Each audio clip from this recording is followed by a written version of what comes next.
Hello everyone, myself Vishwanath, welcome to business computer applications 14th class.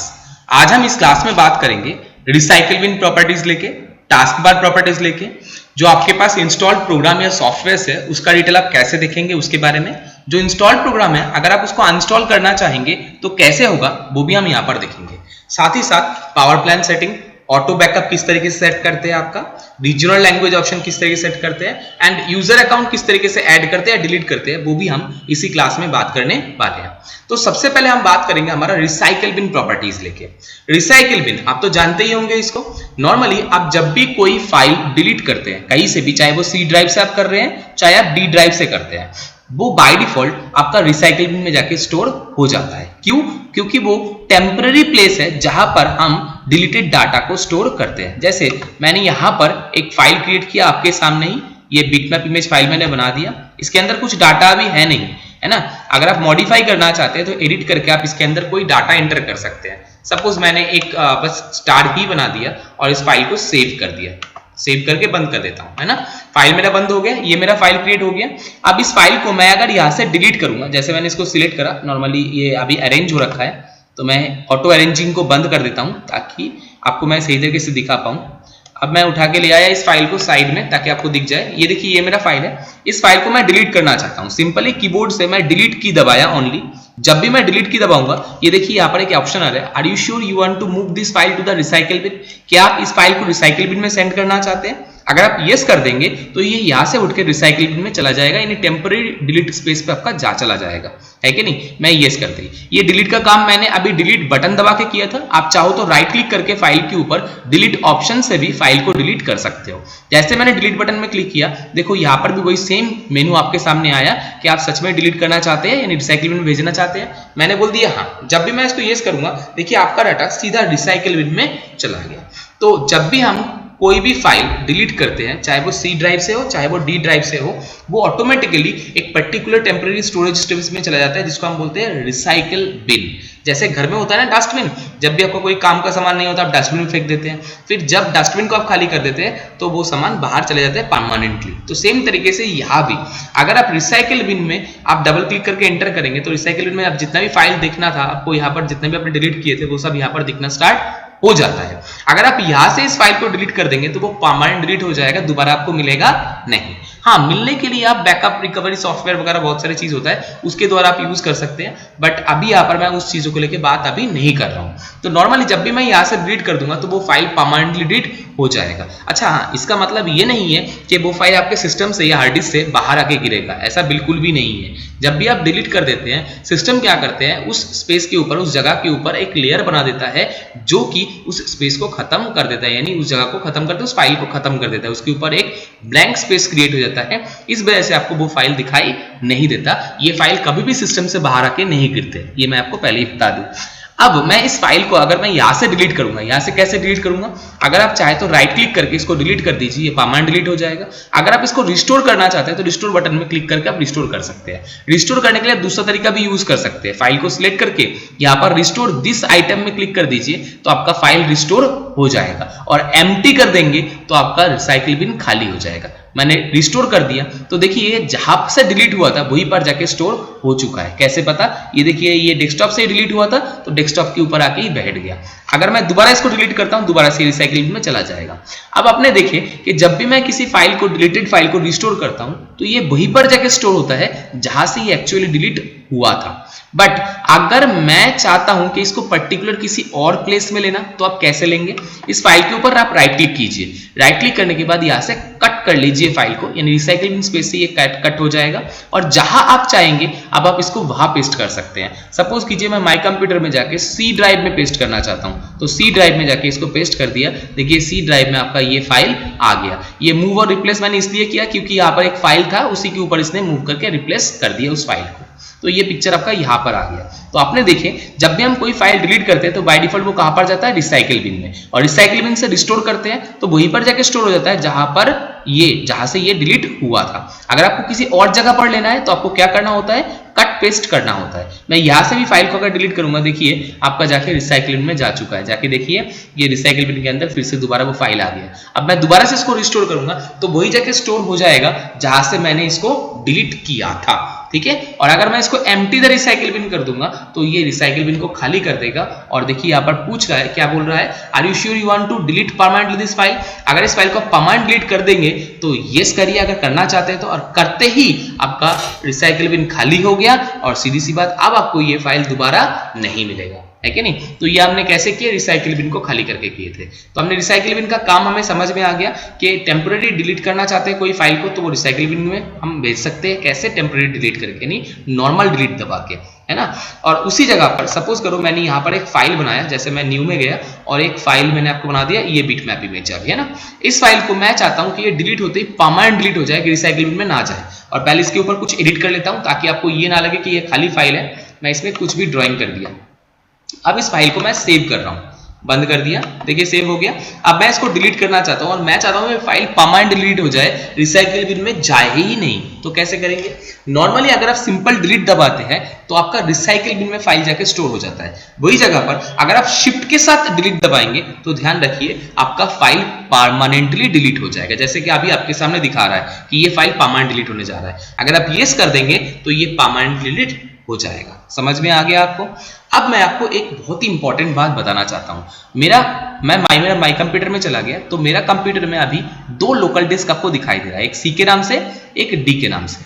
आपको जान के हैरानी होगा कि यहां पर हर एक ड्राइव के लिए इंडिविजुअल रिसाइकिल बिन स्पेस बना हुआ है। यानी सी ड्राइव का डाटा जब भी हम डिलीट करेंगे तो सी ड्राइव के अंदर जो रिसाइकिल बिन है उसके अंदर जाके स्टोर होगा। डी ड्राइव से डाटा डिलीट करेंगे तो डी ड्राइव के अंदर जो रिसाइकिल बिन है उसके अंदर जाके स्टोर हो जाएगा। क्या सर ई ड्राइव में भी सेम होगा? नहीं, ये आपका सीडी ड्राइव है। सीडी ड्राइव के लिए या कोई आपका रिमूवेबल ड्राइव जैसे आपका पेन ड्राइव या आपका जिप ड्राइव ऐसा कुछ के लिए, या आपका मेमोरी कार्ड यानी फ्लैश ड्राइव जो होता है, इनके लिए कोई रिसाइकिल बिन फैसिलिटी नहीं होता। बट आपका हार्ड डिस्क में, आपका लोकल हार्ड डिस्क जो होता है, इसमें आपका रिसाइकिल बिन फैसिलिटी होता है। इसीलिए इनमें से अगर कोई फाइल आप डिलीट करेंगे तो रिसाइकिल बिन में जाएगा। बट आप ई ड्राइव या कोई और अदर रिमूवेबल ड्राइव में अगर आप डिलीट करेंगे तो वो डाटा आपका रिसाइकिल बिन में नहीं जाएगा। तो आपको समझ में आ गया ये बात। नॉर्मली सी ड्राइव से जब हम डिलीट करते हैं तो सी ड्राइव के रिसाइकिल में जाता है, डी ड्राइव से हम डिलीट करते हैं तो डी ड्राइव के रिसाइकिल बिन में जाता है। बट हाँ, आपको दिखेगा एक ही रिसाइकिल बिन के अंदर, इसी मेनू के अंदर। पर जब आप रिस्टोर करेंगे तो सी ड्राइव से अगर डिलीट किया हुआ है तो सी ड्राइव में जाके रिस्टोर हो जाएगा, डी ड्राइव से डिलीट किया हुआ है तो डी ड्राइव से रिस्टोर हो जाएगा। अब आप बताएंगे सर आपको कैसे पता सी ड्राइव का रिसाइकिल बिन अलग है, डी ड्राइव का रिसाइकिल बिन अलग है? मैं इसलिए बता रहा हूं, जब मैं इसके बाद आपको रिसाइकिल बिन का प्रॉपर्टीज कराऊंगा तो आपको ये चीज दिख जाएगा। चलिए, और एक चीज सबसे पहले मैं आपको बताता हूं। एक तो मैंने आपको बताया नॉर्मल डिलीट दबाने से क्या होता है, डिलीट होके आपका रिसाइकिल बिन में जाता है। अगर शिफ्ट के साथ आप डिलीट दबाएंगे तो आपका डाटा परमानेंट डिलीट होगा। ये दोनों चीज आपको समझ में आ गया, मैंने आपको करके भी दिखाया था। नॉर्मल डिलीट दबाने से देखिए आपका रिसाइकिल बिन में जा रहा है, और शिफ्ट के साथ डिलीट दबाने से ये परमानेंट डिलीट का ऑप्शन आपके सामने आ रहा है। ये आपने देख लिया। चलिए, अब मैं रिसाइकिल बिन के ऊपर राइट क्लिक करता हूं। देखिए रिसाइकिल बिन को ओपन करने का ऑप्शन दे रखा है, ओपन करेंगे तो रिसाइकिल बिन आ जाएगा। पेस्ट मतलब अगर आप कोई डाटा को रिसाइकिल बिन के अंदर पेस्ट करना चाहते हैं तो पेस्ट कर सकते हैं। क्रिएट शॉर्टकट, इसका शॉर्टकट बना सकते हैं। रीनेम, नाम चेंज करने के लिए। अब हम जो मेन चीज आपको बताने जा रहे हैं वो है प्रॉपर्टीज। प्रॉपर्टीज में चले जाएंगे तो देखिए आपको यहाँ पर दोनों अलग अलग ड्राइव दिखाई दे रहा है। एक आपका सी ड्राइव दिख रहा है, एक आपका डी ड्राइव दिख रहा है। सी ड्राइव का साइज है 195 GB, डी ड्राइव का साइज है 270 GB। सी ड्राइव में आपका यहाँ पर देखिए क्या दिखा रखा है, आपका 12042 MB इसने ले रखा है रिसाइकिल बिन के लिए। और वहीं पर डी ड्राइव में इसने 15894 MB ले रखा है डी ड्राइव में रिसाइकिल बिन के लिए। इसका मतलब ये हुआ कि सी ड्राइव का रिसाइकिल बिन अलग है, डी ड्राइव का रिसाइकिल बिन अलग है। सी ड्राइव से डिलीट किया हुआ डाटा सी ड्राइव के रिसाइकिल बिन में जाएगा, डी ड्राइव से डिलीट किया हुआ डाटा डी ड्राइव के रिसाइकिल बिन में जाएगा। अब बात ये आता है, सर ये रिसाइकिल बिन का डिफॉल्ट जो ये साइज ले रहा है ये कितना ले रहा है? नॉर्मली ये बताया जाता है अगर 40 GB से नीचे हार्ड डिस्क है, पहले जमाने जो विंडोज होते थे उसमें वो रिसाइकिल बिन का जो साइज लेता था वो 10% लेता था। आज 40 GB के ऊपर है तो विंडोज 7 इन सब में आप जो डिफॉल्ट साइज कर दिया गया है वो है 5% ऑफ ड्राइव साइज। यानी ड्राइव साइज का 5% आपका रिसाइकिल बिन के लिए सेटेड है। अगर आप इसको बढ़ाना चाहते हैं आप बढ़ा सकते हैं, आप इसको घटाना चाहते हैं घटा भी सकते हैं। जैसे मान लीजिए मैं इसको सी ड्राइव का इसको घटा के मैंने सिर्फ 1000 MB कर दिया। इसका मतलब क्या हो गया कि अगर मैंने कोई फाइल 1000 MB तक डिलीट किया तो वो रिसाइकिल बिन में जाके स्टोर हो जाएगा। बट अगर कोई फाइल मैंने 1005 MB का डिलीट किया और मेरा रिसाइकिल बिन 1000 MB सेटेड है तो सीधी सी बात आप समझ लो वो फाइल आपका रिसाइकिल बिन में नहीं जाएगा। या फिर ऐसा भी नहीं हो सकता कि रिसाइकल बिन अपने आप को एडजस्ट कर ले 105 मतलब 1005 कर ले, नहीं, बिल्कुल भी नहीं करेगा। ना वो अपने आप को एडजस्ट करेगा, ना आपका 1000 MB तक फाइल रखेगा और 5 MB डिलीट करेगा, ऐसा बिल्कुल भी नहीं है। अगर आपने 1000 MB सेट कर रखा है और आपने कोई फाइल डिलीट की है जिसका साइज 1005 MB है, तो वो पूरा एंटायर फाइल आपका परमानेंट डिलीट हो जाएगा, क्योंकि वो रिसाइकल बिन में जा नहीं पा रहा है। और इंडिविजुअल ड्राइव, सी ड्राइव अगर आपको ज्यादा जरूरत पड़ता है रिसाइकल बिन के लिए, आप सी ड्राइव का साइज ज्यादा रखिए। डी ड्राइव में आपका डाटा कम डिलीट होता है तो डी ड्राइव का साइज आप कम रख सकते हैं। मतलब इंडिविजुअल अलग अलग से आप ड्राइव के ऊपर रिसाइकल बिन अपने हिसाब से सेट कर सकते हैं, कोई मना नहीं है। जो हम कस्टम साइज से अपने हिसाब सेट करके रख सकते हैं। अगर आप चाहे 0 रखना तो 0 भी रख सकते हैं, बट ध्यान रखिए 0 रखने के बाद क्या होगा, कोई भी फाइल आपका डिलीट होने के बाद रिसाइकल बिन में नहीं जाएगा, परमानेंट डिलीट हो जाएगा। इसलिए आप ध्यान रखिए कि अगर किसी भी ड्राइव के अगेंस्ट में अगर आपने ये ड्राइव साइज यानी रिसाइकल बिन का साइज अपने 0 कर रखे हैं, तो उस ड्राइव से जो भी डाटा डिलीट होगा वो रिसाइकल बिन में मूव नहीं करेगा। ये आप समझ जाइए। इसीलिए आप यहाँ पर इसको साइज आप अपने हिसाब से रखिएगा, कम से कम 5% तो आप रख ही लीजिए, ताकि जो भी फाइल डिलीट हो वो रिसाइकल बिन में जाए और जरूरत पड़ने पर आप उनको रिस्टोर भी कर पाए। ठीक है, तो ये आपको समझ में आ गया। अब हम नेक्स्ट ऑप्शन लेके बात करने जाते हैं। यहाँ पर देखिए नेक्स्ट ऑप्शन लिखा हुआ है, do not move files to the recycle bin, remove files immediately when deleted. यानी कोई भी फाइल को अगर आप चाहते हैं कि रिसाइकल बिन में सेंड हो ही नहीं, जब भी मैं डिलीट करूं वो सीधा परमानेंट डिलीट हो जाए, तो आप ये ऑप्शन को एक्टिवेट कर लीजिए। ये ऑप्शन एक्टिवेट करते ही देखिए आपका रिसाइकल बिन डीएक्टिवेट हो गया सी ड्राइव के लिए। डी ड्राइव के लिए भी चाहते हैं तो डी ड्राइव के लिए कर सकते हैं, मैंने अभी सी ड्राइव के लिए किया है। इसका मतलब ये हो गया सी ड्राइव में से जब भी कोई फाइल आप हम डिलीट करेंगे तो वो रिसाइकल बिन में जाएगा ही नहीं, जब भी हम डिलीट करेंगे वो उसी टाइम परमानेंट डिलीट हो जाएगा। कैसे पता, मैं आपको करके दिखाता हूं। अप्लाई कर दिया, ओके कर दिया। अब मैं यहाँ पर आपके सामने ही वही एक दोबारा से फाइल क्रिएट कर लेता हूँ, न्यू बिटमैप इमेज मैंने आपके सामने बना दिया और इसी को एडिट कर लेता हूँ ताकि आपको ये लगे कि खाली फाइल है, इसलिए ऐसा हो रहा है। तो इसीलिए मैंने कुछ यहाँ पर ड्राइंग कर लिया और इस फाइल को सेव कर दिया। अब इसको बंद कर देता हूं मैं फाइल को, फाइल बंद हो गया। अब इस फाइल को मैं आपके सामने डिलीट कर रहा हूं, सिलेक्ट कर दिया और राइट क्लिक करके चले गए सीधा हम डिलीट पे। देखिए मैं डिलीट कर दिया आपके सामने। देखिए डिलीट करते ही अब ये रिसाइकल बिन का आइकन नहीं आ रहा है। क्यों नहीं आ रहा है? क्योंकि अब ये रिसाइकल बिन में जा ही नहीं रहा है, परमानेंटली डिलीट हो रहा है। अगर आप यस करेंगे तो ये परमानेंट डिलीट हो जाएगा, ये फाइल आपका रिसाइकल बिन में पहुंचा ही नहीं। क्यों नहीं पहुंचा? क्योंकि अपने सी ड्राइव से डिलीट किए हुए डाटा के लिए अपने रिसाइकल बिन फीचर को बंद कर दिया। कहां से बंद किए थे? रिसाइकल बिन के ऊपर राइट क्लिक करें और प्रॉपर्टीज में जाके ये फीचर आप खुद भी सेट कर सकते हैं। देखिए मैंने यहां से किया था, ऐसा कुछ भी नहीं है, कोई भी इसको सेट कर सकता है। आप चाहे तो इसको सेट ऐसे कर सकते हैं। दोबारा से एक्टिवेट करना है, दोबारा से एक्टिवेट कर दीजिए। अब अगर आप डिलीट करेंगे, देखिए आपका रिसाइकल बिन फीचर दोबारा से एक्टिवेट हो चुका है। मैं कोई फाइल को डिलीट करके आपको दिखाता हूं। जैसे इसको सिलेक्ट करा, मैं डिलीट दबाया, देखिए अब ये रिसाइकल बिन में जा रहा है ना। तो आपको समझ में आ गया। अब नेक्स्ट ऑप्शन यहाँ पर एक ऑप्शन और भी है। जब भी हम कोई फाइल को डिलीट करते हैं, आपको एक कंफर्मेशन डायलॉग ऑप्शन देता है, जैसे कि आपको इसको रिसाइकल बिन में सेंड करना चाहते हैं या आप इसको परमानेंट डिलीट करना चाहते हैं। ये जो कंफर्मेशन डायलॉग है, ये कहां से आता है? ये कंफर्मेशन डायलॉग अगर आप चाहते हैं बंद करना या ऑन करना, वो आप इस ऑप्शन से करेंगे। ये देखिए नीचे लिखा हुआ है ना, डिस्प्ले डिलीट कंफर्मेशन डायलॉग। आप अपने हिसाब से इसको बंद या ऑन कर सकते हैं। अभी ये एक्टिवेटेड है, इसीलिए आपको डिलीट कंफर्मेशन मैसेज दिखाता है। अगर मैं इसको हटा दूंगा, अप्लाई कर दिया, ओके कर दिया। अब अगर आप कोई भी फाइल को डिलीट करेंगे, जैसे मैं एक नया फाइल दोबारा से क्रिएट कर लेता हूं। ये नया फाइल मैंने बना दिया, इसमें कोई रखे चाहे ना रखे कोई फर्क नहीं पड़ता। अब मैं इसको डिलीट दबा रहा हूं, देखिए ये फाइल सीधा डिलीट होकर रिसाइकल बिन में चला गया, बट आपको कोई मैसेज या इंफॉर्मेशन नहीं दिया। क्यों नहीं दिया? क्योंकि हमने ऐसा ही सेटिंग कर रखा है। कहां से? प्रॉपर्टीज में जाके। कहां से किया था? ये रहा डिलीट कंफर्मेशन डायलॉग। ये चाहे सी ड्राइव हो चाहे डी ड्राइव हो, दोनों के लिए कॉमन होता है। मतलब अगर आपने यहां से डीएक्टिवेट कर दिया तो वो सी ड्राइव से डिलीट होगा तो भी आपको मैसेज नहीं दिखाएगा, अगर डी ड्राइव से डिलीट होगा तब भी आपको कोई मैसेज नहीं दिखाएगा। और अगर इसको एक्टिवेट कर दिया तो दोनों के लिए ही दिखाएगा। समझ में आ गया आपको? मतलब ये सेटिंग जो है ये आपका कॉमन सेटिंग है, दोनों ड्राइव के ऊपर काम करेगा। तो ये था हमारा रिसाइकल बिन प्रॉपर्टीज। क्या था? Recycle bin properties. चलिए आपने डस्टबिन को सेट करना सीख लिए, शायद आपको इसमें कोई दिक्कत नहीं। अब हम नेक्स्ट ऑप्शन में जाते हैं। आपने रिसाइकल बिन जब सीख चुके हैं तो अब हम नेक्स्ट जो देखेंगे वो आपका टास्क बार प्रॉपर्टीज। ये आपका टास्क बार है। इस टास्क बार के प्रॉपर्टीज अगर आप चेंज करना चाहते हैं तो टास्क बार प्रॉपर्टीज से आप चेंज कर सकते हैं।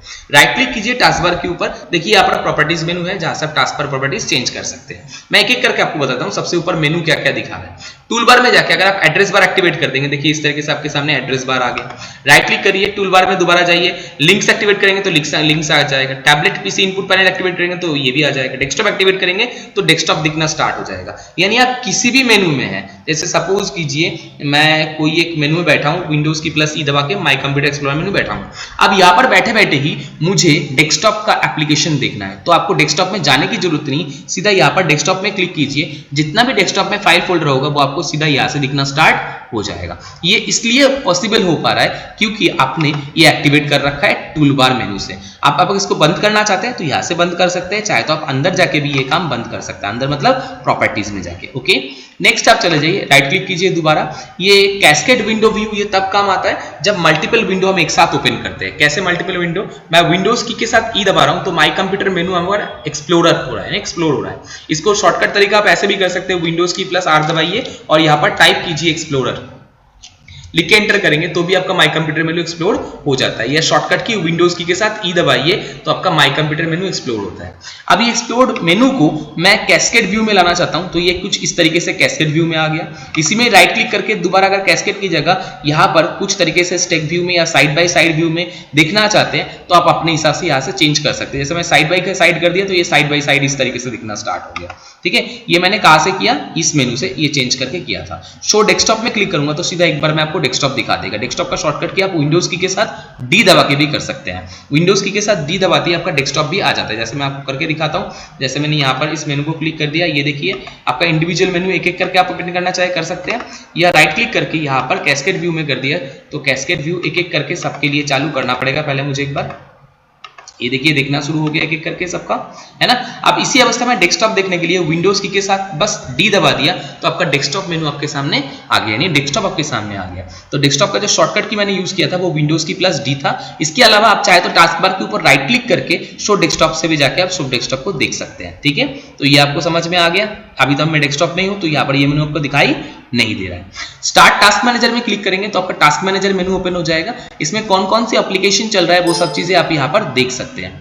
मैं आपको वो भी दिखा देता हूँ। देखिए जैसे मैंने एक इंटरनेट एक्सप्लोरर का पेज ओपन कर रखा है, देखिए जो जो एप्लीकेशन चल रहा है वो एप्लीकेशन यहाँ पर आपको दिखा रहा है। कोई एप्लीकेशन को आप बंद करना चाहते हैं, जस्ट आप सिलेक्ट करते जाइए और एंड टास्क में क्लिक करेंगे, वो टास्क आपका बंद हो जाएगा। प्रोसेसेस जो जो चल रहा है वो आप यहाँ से देख सकते हैं। सर्विसेज क्या क्या एक्टिवेट है वो आप देख सकते हैं। परफॉर्मेंस अभी सीपीयू यूजेस कितना हो रहा है, मेमोरी यूजेस कितना हो रहा है वो आप यहाँ से देख सकते हैं। नेटवर्किंग स्पीड बारे चेक करने के लिए आप यहाँ पर देख सकते हैं। यूजर कौन कौन सा लॉग इन है वो आप यहाँ से चेक कर सकते हैं। किसी को लॉग ऑफ करना है तो सिलेक्ट करके आप लॉग ऑफ कर दीजिए तो वो लॉग ऑफ हो जाएगा। ये सब मैंने कहाँ से किया था? अभी राइट क्लिक करके टास्क मैनेजर से किया था। ठीक है, लॉक द टास्क बार। अब इसके बारे में मैं आपको बताता हूँ। जैसे ये टास्क बार है, इस टास्क बार को अभी लॉक कर रखा है हमने। अगर इसको लॉक की जगह अनलॉक कर लेते हैं तो टास्क बार को मैं जहां चाहूं देखिए वहां पर मैं प्लेस कर पा रहा हूँ, लेफ्ट राइट जहां आप चाहे। अब बॉटम में चाहते हैं तो बॉटम में ला सकते हैं। इवन इसका साइज भी बड़ा छोटा करना चाहते हैं तो इसका साइज भी आप बड़ा छोटा कर सकते हैं इस तरीके से। देखिए मैंने इसको इतना बढ़ा दिया, छोटा करना चाहता हूं मैं इसको छोटा भी कर सकता हूं। ये मैंने क्यों कर पा रहा हूं? क्योंकि यहाँ पर लॉक बटन को मैंने हटा दिया है। अब मैं इसको अनलॉक करने के बाद ये सब काम हो पा रहा था। अब मैं इसको अगर लॉक कर दूंगा तो देखिए ये सब काम जो आप करना चाह रहे थे अभी वो अब नहीं हो रहा है। ना ये रिसाइज हो रहा है, ना ये इधर से उधर हिल रहा है। क्यों नहीं हिल रहा है? क्योंकि अब इसने आपको क्या कर दिया, आपने इसको लॉक कर दिया। जब आपने लॉक कर दिए तो ये हिलने का नाम नहीं लेगा। बट इसको अनलॉक करके आप इसको किसी भी तरफ मूव कराना चाहते हैं, रिसाइज करना चाहते हैं, दोनों काम आप कर सकते हैं। चलिए आपको समझ में आ गया। नेक्स्ट हम जाते हैं प्रॉपर्टीज। प्रॉपर्टीज में जाएंगे तो आप टास्क बार का प्रॉपर्टीज चेंज कर सकते हैं। ये लॉक द टास्क बार, ये आपको समझ में आ ही गया था।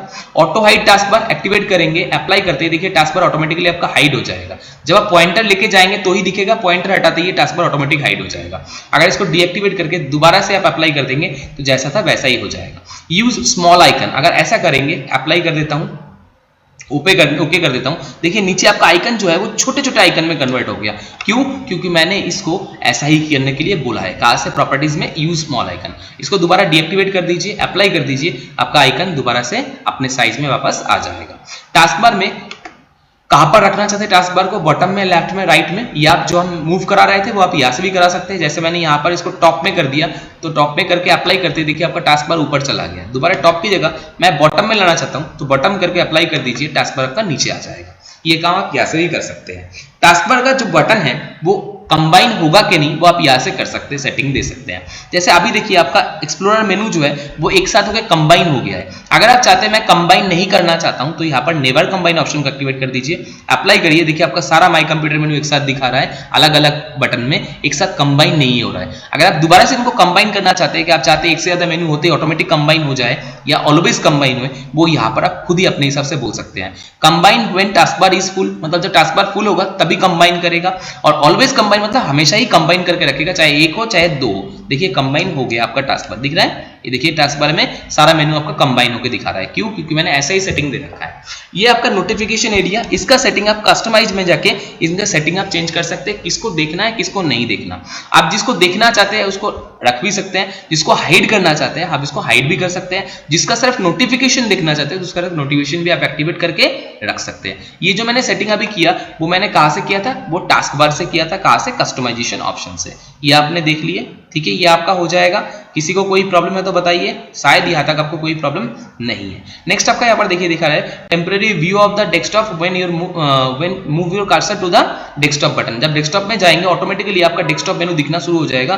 क्यों? क्योंकि ऑप्शन एक्टिवेटेड रहता है। अगर ये ऑप्शन एक्टिवेटेड नहीं रहेगा तो आप कर्सर को डेस्कटॉप के ऊपर लाएंगे, यानी स्टार्ट मेनू में लाएंगे, तो भी आपका टास्क डेस्कटॉप दिखाई नहीं देगा। डेस्कटॉप इस कोने से भी आता है, यहाँ से भी आप डेस्कटॉप देख सकते हैं। ये देखिए आ रहा है डेस्कटॉप ऑप्शन, इसके ऊपर जाते आपका डेस्कटॉप एक्टिवेट होगा कि नहीं ये सेटिंग आप यहाँ से कर सकते हैं। ये आपने देख ली है। नेक्स्ट आप चले जाइए स्टार्ट मेनू। स्टार्ट मेनू में अभी पावर बटन का मतलब शटडाउन है, पावर बटन का मतलब शटडाउन के कुछ और अगर रखना चाहते हैं तो आप यहाँ से सेट कर सकते हैं। स्टार्ट मेनू को कस्टमाइज करने का काम हम कस्टमाइज से कर सकते हैं। किसी ऑप्शन को देखना है किसी को नहीं देखना, जैसे कंट्रोल पैनल किसी को नहीं देखना वो उसको बंद भी कर सकता है, हटा भी सकता है ना। लिंक के रूप में भी देख सकता है, मेनू के रूप में देख सकता है। जैसे आपको यहाँ पर मैंने बताया था रन मेनू को आप देखना चाहते हैं कि नहीं देखना चाहते हैं, वो भी आप यहाँ से सेटिंग में एक्टिवेट या डीएक्टिवेट कर सकते हैं। देखिए रन कमांड यहाँ पर दे रखा है। Number of recent program display कितना दिखा रखा है? 10। अगर मैं 10 की जगह बोल दूंगा नहीं मेरे को एक भी नहीं देखना, ठीक है ना, आप रिसेंट आइटम मैंने ये भी 0 कर दिया, ओके कर दीजिए। अब ओके करने के बाद मैं अप्लाई करके दिखाता हूँ आपको। देखिए अप्लाई कर दिया, आपका टास्क बार में जितना भी मतलब स्टार्ट मेनू में जो भी आपका बटन था रिसेंट प्रोग्राम था वो सब यहाँ से हाइड हो गया। क्यों हाइड हो गया? क्योंकि मैंने इनको दिखाने के लिए मना कर रखा है। वो मैंने कहाँ से किया था? कस्टमाइज में गया था, यहाँ पर प्रोग्राम मैंने हाइड कर दिया था। मैंने अभी यहाँ पर दोबारा 10 प्रोग्राम कर देता हूँ और जंप लिस्ट में भी 10 कर देता हूँ ताकि जंप लिस्ट में भी 10 दिखना स्टार्ट हो जाए। अब अप्लाई करेंगे तो आपको सारे प्रोग्राम दिखना स्टार्ट दोबारा शुरू हो गया है ना। तो ये इसलिए दिख रहा है क्योंकि मैंने कस्टमाइज करके एक्टिवेट कर दिया है। टूल बार में जाएंगे तो टूल बार में वही जो टूल बार आप एक्टिवेट कर रहे थे एड्रेस, लिंक, टैबलेट पैनल या तो डेस्कटॉप पैनल, वो आप यहाँ से एक्टिवेट या डीएक्टिवेट कर सकते हैं। जो मैं यहाँ से आपको राइट क्लिक करके दिखाया था ये टूल बार से, वही काम आप टूल बार मेनू से कर सकते हैं। तो ये जो आपने अभी किए थे ये आपका टास्क बार प्रॉपर्टीज था। ये टास्क बार प्रॉपर्टीज आप चाहे तो विंडोज की +R कंट्रोल में दबाइए, यानी कंट्रोल पैनल ओपन कर लीजिए। कंट्रोल पैनल ओपन करके यहाँ से भी टास्क बार प्रोग्राम से आप ये काम कर सकते हैं। देखिए आपका लिखा हुआ आ गया task bar and start menu, इसके ऊपर क्लिक करेंगे तो वही टास्क बार मेनू आपका ओपन हो जाएगा। यहाँ से भी आप टास्क बार को चेंज कर सकते हैं। तो टास्क बार प्रॉपर्टीज आपने देख ली है, शायद आपको इसमें कोई दिक्कत नहीं। तो अब हम हमारा नेक्स्ट ऑप्शन लेके बात करते हैं। ये तो आपने सीख ही लिए, टास्क बार प्रॉपर्टीज भी आपने देख ली है। अब हम नेक्स्ट जो मेनू में जाएंगे वो है कौन सा आपका? वो सबसे इंपॉर्टेंट है, बहुत ही इंपॉर्टेंट है। पहले इन सारों को बंद कर देते एक साथ, ये सारा मेनू आपका बंद हो गया। अब मैं जाता हूं सीधा कंट्रोल पैनल, स्टार्ट में चले गए, यहाँ से कंट्रोल पैनल में जाते हैं। कंट्रोल पैनल में सबसे पहले मैं आपको जो दिखाने वाला हूं वो है आपके सॉफ्टवेयर में जो सॉफ्टवेयर आपने यानी आपके सिस्टम में आपने जो सॉफ्टवेयर इंस्टॉल कर रखे हैं, अगर आपको उनके बारे में डिटेल जानना है तो आप कहां से देखेंगे? आप चले जाइए सीधा प्रोग्राम एंड फीचर्स के अंदर। प्रोग्राम फीचर्स में आपको जितना भी एप्लीकेशंस आपको दिखाई दे रहा है वो सारे एट प्रेजेंट यहाँ पर इंस्टॉल्ड है। अगर किसी भी प्रोग्राम को आप अनइंस्टॉल या हटाना चाहते हैं आप बस सिलेक्ट कीजिए और अनइंस्टॉल बटन में क्लिक करते ही वो एप्लीकेशन आपका अनइंस्टॉल हो जाएगा। देखिए मैंने कंटिन्यू कर दिया, अनइंस्टॉल बटन में क्लिक कर रहा हूं तो ये आपका अनइंस्टॉल हो जाएगा। इस तरीके से आप किसी भी एप्लीकेशन को अनइंस्टॉल कर सकते हैं। ये आपके लिए बहुत आसान है, ऐसा कोई इसमें मेहनत नहीं करना पड़ता। जब भी आप इंस्टॉल करेंगे वो यहाँ पर दिखेगा। किसी को हटाना या चेंज करने के लिए जस्ट सिलेक्ट कीजिए और अनइंस्टॉल या चेंज आप अपने हिसाब से कर सकते हैं। तो ये था आपका इंस्टॉल्ड प्रोग्राम डिटेल देखने के लिए, जो हमने कहां से देखे? प्रोग्राम एंड फीचर्स से देखे थे। ये प्रोग्राम एंड फीचर्स कहां से आया था? कंट्रोल पैनल से। मैं दोबारा कंट्रोल पैनल आपको ओपन करके दिखा रहा हूं। मैं रन विंडो में जाके कंट्रोल लिख के ओके करूंगा तो भी आपका कंट्रोल पैनल ओपन हो जाएगा। कंट्रोल पैनल में चले गए सीधा कहां पर? प्रोग्राम एंड फीचर्स के अंदर। ये हमारा मेनू था जिसके अंदर से हमने प्रोग्राम एंड फीचर्स को एक्टिवेट या अनइंस्टॉल करने का काम किए थे। बैक करना चाहे बैक बटन में क्लिक करके बैक जा सकते हैं। नेक्स्ट हम देखेंगे पावर ऑप्शन। पावर ऑप्शन में जाके आप आपका पावर सेटिंग आप सेट कर सकते हैं। जैसे पावर ऑप्शन में चला गया, अभी यहाँ पर कस्टम प्लान में कर रखा है, हम बैलेंस प्लान में करना चाहते हैं तो बैलेंस प्लान एक्टिवेट कर दीजिए, तो बैलेंस्ड मोड आपका एक्टिवेट हो जाएगा। इस प्लान का सेटिंग आप अपने हिसाब से सेट भी कर सकते हैं। कैसे? चेंज प्लान सेटिंग में जाइए, यहाँ से आप अपने हिसाब से प्लान को सेट कर दीजिए। कैसे? जैसे देखिए यहाँ पर बोल रखा है बैटरी में होगा तो कितने देर लगेगा, और प्लग इन जब चार्जिंग में होगा तब कितने देर में क्या काम होगा। क्या काम बोल रखा है? एक तो डिम द डिस्प्ले, यानी डिस्प्ले को कम करने का, लाइट कम करने का काम करेगा। यहाँ पर बैटरी में 2 मिनट कर रखा है, प्लग इन चार्जिंग में हुआ तो 5 मिनट कर रखा है। आप इसको बढ़ा भी सकते हैं, आप इसको घटा भी सकते हैं। समझ गए? Next, turn off the display, display कितने देर बाद बंद होगा। यहाँ पर देखिए बोल रखा है 5 मिनट अगर बैटरी में हुआ तो, प्लग इन चार्जिंग में है तो 10 मिनट के बाद होगा। Put computer as sleep mode में, स्लीप मोड में कन्वर्ट कब होगा? 15 मिनट के बाद, अगर बैटरी में है तो, अगर प्लग इन में हुआ तो 30 मिनट के बाद। ये आपको यहाँ पर दिखा रखा है, आप अपने हिसाब से इसको बढ़ा सकते हैं या घटा सकते हैं। ब्राइटनेस, अगर आप चाहते हैं बैटरी में ब्राइटनेस ज्यादा हो या कम हो, वो आप यहाँ से कर सकते हैं। जब पावर प्लग इन हो तब ब्राइटनेस आपका ज्यादा हो या कम हो, वो आप यहाँ से सेट कर सकते हैं। इसके अलावा अगर पावर का एडवांस ऑप्शन देखना चाहते हैं तो पावर एडवांस ऑप्शन में जाके आप बहुत सारी चीजें चेंज कर सकते हैं। आपका हार्ड डिस्क कब बंद होगा, डेस्कटॉप मोड कैसे बंद होगा, वायरलेस एडेप्टर कैसे एक्टिवेट कब डीएक्टिवेट रहेगा, पावर सेविंग मोड में रहेगा कि नहीं, वो सब सेटिंग आप यहाँ से चेंज कर सकते हैं। अगर आप दोबारा से कुछ चीज भूल जाए और दोबारा से डिफॉल्ट मोड में लाना चाहते हैं तो यहाँ पर रिस्टोर डिफॉल्ट प्लान एक्टिवेट कर देंगे तो automatically default plan by default load हो जाएगा, आपको कुछ चेंज करने की जरूरत नहीं पड़ेगा। ये काम आप यहाँ पर रिस्टोर डिफॉल्ट प्लान सेटिंग से भी कर सकते हैं, जहां से आपका डिफॉल्ट प्लान रिस्टोर ऑटोमेटिक हो जाएगा। आपको मेहनत करने की या भूलने की अगर कुछ दिक्कत है तो वो आपको भूलने की जरूरत नहीं, ऑटोमेटिक ये याद रखेगा। तो इसमें आप डिफॉल्ट प्लान में खुद ही ले जा सकते हैं। तो ये सेटिंग मैंने कहां से किया था? पावर सेटिंग से किया था। ये हमारा कहां से आया था? ये पावर ऑप्शन से मैंने सेट किया था, जिससे हमारा बैटरी सेव हो सकता है। ये हमने पावर ऑप्शन से सेटिंग आपको दिखाए थे। नेक्स्ट ऑप्शन हम जाते हैं बैकअप एंड रिस्टोर। अगर मैं चाहता हूं मेरा विंडोज का बैकअप मैं मेरे पास रखना, तो ये काम भी आप बैकअप एंड रिस्टोर ऑप्शन से कर सकते हैं, जो आपके लिए बहुत फायदेमंद काम है। कैसे होता है? बैकअप एंड रिस्टोर में जाइए, यहां से आप सिस्टम का बैकअप लेके रख सकते हैं, ताकि अगर किसी कारण से कभी कोई सिस्टम में कोई फाइल डिलीट हो जाए तो आपका सिस्टम बैकअप मोड में दोबारा चालू हो सके, मतलब बैकअप से आप चालू कर सके। बैकअप लेने के लिए आपको क्या करना पड़ता है? ये बैकअप नाउ बटन में क्लिक करना होता है। उससे पहले आपको अगर सेटिंग चेंज करना है तो चेंज सेटिंग में जाकर आप सेटिंग चेंज कर सकते हैं। चेंज सेटिंग में क्लिक करेंगे तो आपके सामने ये एक प्रोसेस चलेगा। ये कुछ ही सेकंड का प्रोसेस होता है। जब ये प्रोसेस हो जाएगा उसके बाद ये ऑटोमेटिकली आपके पास जो भी ड्राइव्स अवेलेबल होगा वो अपने आप दिखाना स्टार्ट कर देगा। देखिए ये ओपन होने जा रहा है अभी, ठीक है। ये बैकअप मोड को स्टार्ट करने जा रहा है।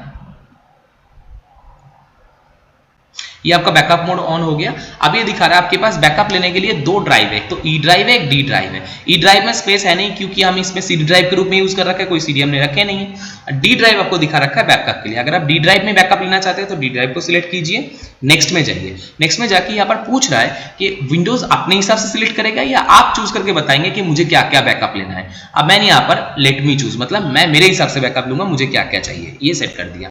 नेक्स्ट में क्लिक करा। अब ये पूछ रहा है क्या क्या फाइल आप बैकअप के रूप में लेना चाहते हैं, सी ड्राइव को, डी ड्राइव को, वो अपने हिसाब से आप बोल दीजिए। बोलने के आप नेक्स्ट में जाएंगे तो ये बोल रहा है किसके अंदर रखेगा, मतलब लोकल फाइल्स को भी लेगा। तो मैंने बोला हाँ, सेटिंग के साथ लोकल फाइल्स को भी लेना है।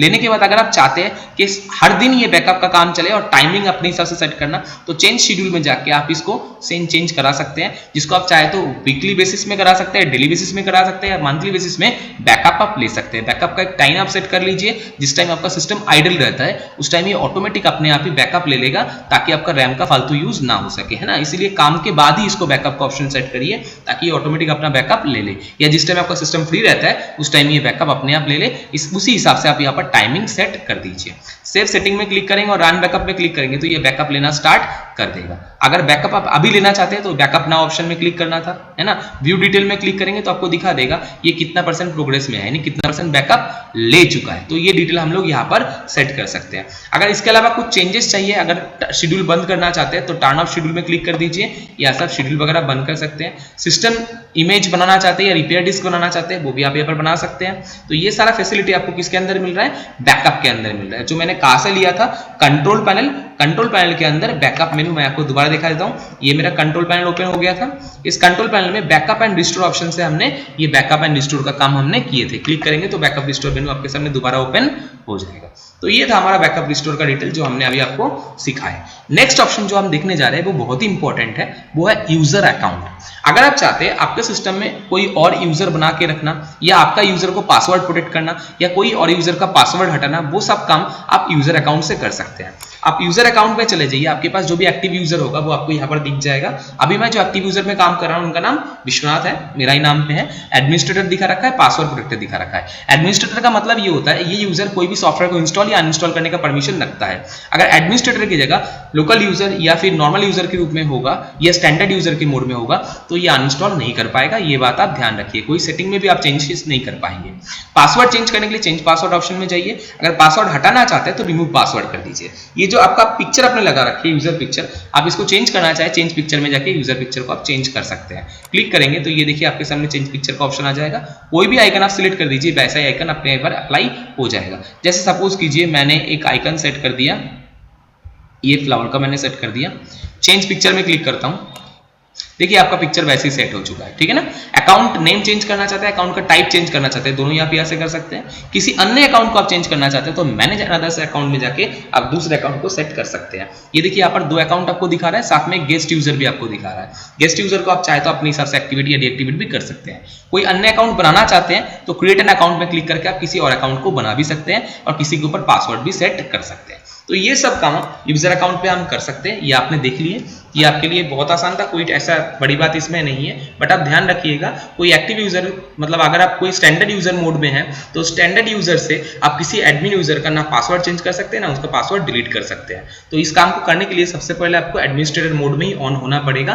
बिना एडमिनिस्ट्रेटर राइट आप ये सब चेंजेस नहीं कर सकते।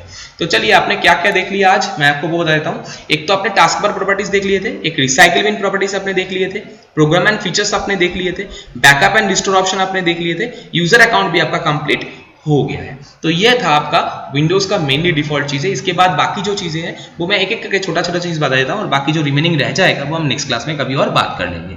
एक तो आपका जो इंपॉर्टेंट है वो है डिवाइस एंड प्रिंटर। इसके ऊपर क्लिक करेंगे तो आपके सिस्टम में जो भी प्रिंटर वगैरह इंस्टॉल्ड होगा वो आपको यहाँ पर दिखना स्टार्ट हो जाएगा। ये देखिए यहाँ पर दिखना शुरू हो गया सारे प्रिंटर वगैरह जो भी हमने इंस्टॉल कर रखे हैं। किसी भी प्रिंटर को अगर आप डिफॉल्ट प्रिंटर के रूप में यूज करना चाहते हैं तो उस प्रिंटर के ऊपर राइट क्लिक करके सेट एज डिफॉल्ट प्रिंटर कर दीजिए, तो डिफॉल्ट प्रिंटर के रूप में काम करेगा। यानी जब भी प्रिंट आउट लेगा तो उसी डिवाइस से यानी उसी डिवाइस से प्रिंट आउट लेना स्टार्ट कर देगा। अगर किसी को रिमूव करना चाहते हैं तो रिमूव डिवाइस में क्लिक करते ही वो ड्राइव या वो प्रिंटर आपका रिमूव हो जाएगा। अगर आप डिफॉल्ट प्रिंटर ऐड करना चाहते हो तो ऐड ए प्रिंटर में क्लिक करके आप डिफॉल्ट प्रिंटर ऐड भी कर सकते हैं। जैसे लोकल प्रिंटर मैंने यहाँ पर ले लिया, कौन सी पोर्ट में आप लेना चाहते हैं डिफॉल्ट प्रिंटर होते हैं ऑटोमेटिकली इंस्टॉल हो जाएगा। विंडोज अपडेट के लिए मांग रहा है, अगर डिस्क हार्ड डिस्क में है आपका कोई सॉफ्टवेयर तो आप सॉफ्टवेयर से ले सकते हैं। या फिर देखिए जैसे यहाँ पर बाय डिफॉल्ट एक कुछ यहाँ पर ले रखा है इसने, मैंने ये वाला प्रिंटर ले लिया। जैसे नेक्स्ट में क्लिक करूंगा और फिनिश में क्लिक करूंगा तो ऑटोमेटिकली ये इस डिफॉल्ट प्रिंटर को इसमें ऐड या इंस्टॉल कर देगा। ये देखिए ये इंस्टॉल कर रहा है, नेक्स्ट में कर दीजिए, फिनिश में क्लिक कर दीजिए तो आपका वो प्रिंटर इंस्टॉल हो जाएगा। ठीक है, इस तरीके से आप कोई भी प्रिंटर को इंस्टॉल कर सकते हैं, किसी प्रिंटर को आप हटा भी सकते हैं। ये देखिए अभी आपका ये प्रिंटर इंस्टॉल हो चुका है, ठीक है ना। ये प्रिंटर आपने ऐड कर दिए थे, ये अभी आया था, ये देखिए। अब मैं इस प्रिंटर को अगर दोबारा डिलीट करना चाहता हूं तो इसके ऊपर सिलेक्ट करके राइट क्लिक कर दीजिए, राइट क्लिक करके रिमूव डिवाइस में क्लिक कर दीजिए। देखिए आपका वो प्रिंटर यहाँ से रिमूव हो जाएगा। ठीक है, इस तरीके से आप डिफॉल्ट डिवाइस बना सकते हैं किसी को, और जो भी एक्स्ट्रा हार्डवेयर आपका इंस्टॉल्ड है वो आप यहाँ पर देख सकते हैं। वो हम कहाँ से किए थे, अभी डिवाइस एंड प्रिंटर मेनू से किए थे। ये आपके लिए बहुत इंपॉर्टेंट था, वो मैंने आपको बता दिया। और एक सबसे बड़ी इंपॉर्टेंट मैं आपको जो बताना चाहता हूँ आज, वो है रीजनल एंड लैंग्वेज ऑप्शन। इसके ऊपर क्लिक करेंगे तो आपका सिस्टम का पूरा सेटिंग आप चेंज कर सकते हैं रीजन लैंग्वेज रिलेटेड।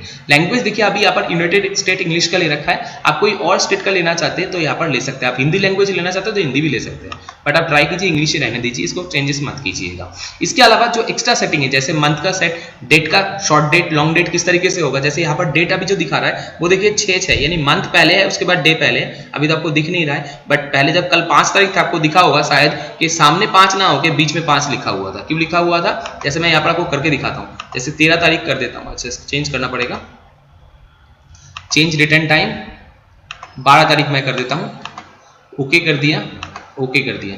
देखिए यहाँ पर 12 बीच में दिखा रहा है, क्यों? यहाँ पर जो फॉर्मेट है एट प्रेजेंट वो मंथ डे ईयर फॉर्मेट में। अगर मुझे इसको चेंज करना है तो मैं कहाँ से करूंगा? आप चाहे तो यहाँ से भी चेंज कर सकते हैं, या तो आप चाहे तो एडिशनल सेटिंग में जाके ये सारा चीजें चेंजेस कर सकते हैं। एडिशनल सेटिंग में आपको मेनली 4 चीजें मिलता है। तो नंबर, जिसमें आपको डेसिमल पॉइंट, कितना डेसिमल डिजिट रहेगा, माइनस फिगर या नेगेटिव फिगर को आप कैसे लिखते हैं, वो सब चीजें यहाँ पर दिखा रखा है। इवन डिजिट ग्रुपिंग का टाइप यहाँ पर बता रखा है। अगर डिजिट ग्रुपिंग वगैरह टाइप या नंबर सेटिंग वगैरह चेंजेस करना चाहते हैं, यहाँ पर सारा कुछ चेंज कर सकते हैं। और सबसे इंपॉर्टेंट यहाँ पर और एक चीज होता है, वो है डिजिट ग्रुपिंग सिंबल। ये जो यहाँ पर कॉमा लगा रखा है ना, ये एक लिस्ट सेपरेटर। ये दोनों आपको एक्सेल में बहुत काम आता है। ये डेसिमल पॉइंट भी आपको बहुत काम आता है। बाय डिफॉल्ट डेसिमल पॉइंट कितना होगा वो भी एक्सेल में बहुत काम आता है। तो इनको आप डिफॉल्ट में रखिए। अगर आपको डिफॉल्ट याद नहीं है तो रिसेट करके आप इसको डिफॉल्ट कर सकते हैं। करेंसी सेटिंग में आप करेंसी सेटिंग दे सकते हैं। टाइम में आप टाइम सेटिंग बता सकते हैं। ये देखिए शॉर्ट टाइम ये है, यहाँ पर दिखा रखा है। टाइम सेटिंग इस तरीके से दिख रहा है। डेट सेटिंग में जाके आप डेट सेटिंग का सेटिंग कर सकते हैं। शॉर्ट डेट जो है देखिए आपको यहाँ पर दिखा रखा है, पहले मंथ, उसके बाद डे, उसके बाद ईयर। मैंने बोला नहीं, मुझे ऐसा नहीं चाहिए, मुझे बाय डिफॉल्ट पहले डे मंथ ईयर फॉर्मेट में चाहिए। तो डे मंथ ईयर मैंने कर दिया, अप्लाई कर दिया। देखिए आपका अभी यहाँ पर 12 जून 2020 आपको दिखना स्टार्ट हो गया। ये इसलिए दिख रहा है क्योंकि मैंने शॉर्ट डेट स्टाइल में चेंज किया था। लॉन्ग डेट जो आप इसके ऊपर कर्सर लेके जाते हैं, वो आपको जो डेट अभी दिखाई दे रहा है बार के साथ, इसको लॉन्ग डेट बोलते हैं। ये लॉन्ग डेट सेटिंग आप यहाँ से कर सकते हैं। अभी यहाँ पर 4D पहले है ना, इसका मतलब बार का नाम है, उसके बाद मंथ, उसके बाद डे, उसके बाद ईयर। इस तरीके से सेट है। अगर आप चेंज करना चाहते हैं कर सकते हैं। First day of the week आप अगर चेंज करना चाहते हैं यहाँ से चेंज कर सकते हैं। ये सारा अभी आपको समझ में उतना कम, मतलब उतना ज्यादा नहीं आएंगे एक्चुअली, क्योंकि अभी आपका इतना ज्यादा काम इसमें नहीं पड़ेगा। अभी आपको ये जो काम पड़ेगा मेनली वो आपको एक्सेल में पड़ेगा। जब आप एक्सेल करेंगे तो मेनली आपको यही सेटिंग देखना पड़ता है कि डिफॉल्ट सेटिंग इसमें क्या है, क्योंकि एक्सेल आपको इसी डिफॉल्ट सेटिंग के ऊपर काम करता है। तो उस टाइम आपको ये चीज बहुत इंपॉर्टेंट लगेगा, उस टाइम आपको इसका जरूरत भी पड़ेगा। लोकेशन सेटिंग आप चेंज कर सकते हैं। कीबोर्ड लैंग्वेज ऐड करना चाहते हैं, चेंज करना चाहते हैं, कीबोर्ड आप चेंज कर सकते हैं। कोई एडमिनिस्ट्रेटिव सेटिंग देना चाहते हैं वो भी आप यहाँ पर कर सकते हैं। तो ये सारा रीजनल सेटिंग में आता है, जिसमें मेनली आपको जो करना है वो आपका फॉर्मेट काम आएगा, एक आपका लोकेशन काम आएगा, एक आपका कीबोर्ड लैंग्वेज अगर आप ऐड करना चाहते हैं, हिंदी वगैरह किसी और लैंग्वेज को ऐड करना चाहते हैं तो चेंज कीबोर्ड करके आप यहाँ पर दूसरे लैंग्वेज का कीबोर्ड भी ऐड कर सकते हैं। ठीक है, तो ये आपका यहाँ पर काम आता है। जो हम कहाँ से किया अभी, जो हमने अभी रीजनल लैंग्वेज ऑप्शन से किए थे। कहाँ से आया था हमारा रीजनल लैंग्वेज ऑप्शन? ये रहा हमारा रीजनल लैंग्वेज ऑप्शन। तो ये था आपका मेनली सेटिंग जो हमने अभी आपको बताए थे।